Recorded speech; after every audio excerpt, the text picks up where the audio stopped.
We begin this morning with a setback for President Trump. A federal judge has temporarily blocked the deadline for federal employees to accept his administration's proposed buyout offer until at least Monday. Now, this offer was not approved by Congress, and unions are warning workers not to take the deal. In a statement, the Office of Personnel Management says the government will honor the deferred resignation offer. But what does this all really mean? CBS News correspondent Natalie Brand joins us from the White House with more on this. And Natalie, I would imagine it may cause some stress and confusion among federal employees, but help us understand how the White House is responding to this judge's ruling.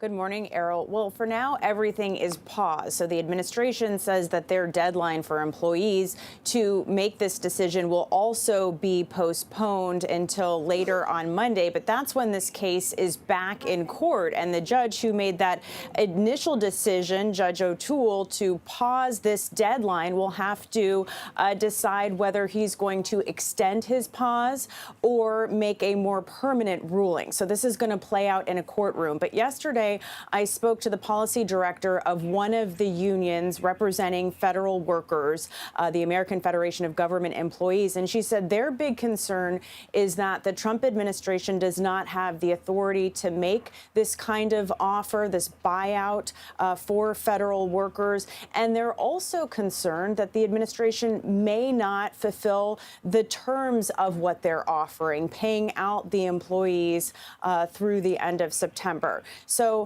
everyone closely assessing this deal, and ultimately it rests in the courtroom of that judge. It'll be a confusing weekend for so many people. I also want to ask you about the Trump administration's plan to lay off, I think, nearly all of USAID's employees by the end of the day today. What is the actual scale of that, and what change might it make to their missions abroad? Yeah, CBS News has learned that a list circulating within USAID shows that fewer than 300 employees are deemed essential. That's out of more than 10,000 who are facing leave. Keep in mind, Errol, that this is an agency that provides humanitarian aid assistance to dozens of countries around the world. That's everything from health care, monitoring disease outbreaks, fighting disease, also promoting democracy. So there's a lot of concern internationally about this, all the turmoil at USAID right now. The acting administrator of USAID, Secretary of State Marco Rubio, he addressed some of the concerns and said, we're going to continue to provide foreign aid. It just has to be programs that we can justify, alluding to programs that align with the administration's priorities. Well, CBS News asked Senator Chris Van Hollen of Maryland, who sits on the Senate Foreign Relations Committee, whether that comment reassures him at all. Here's what he had to say. It's not, and here's why. It's become pretty clear that Marco Rubio, Secretary Rubio, is not in charge of the operations at AID. Elon Musk is in charge of the operations over AID. And it was Elon Musk who tweeted out the other day that he was putting AID through the wood chipper. He said he was going to kill AID.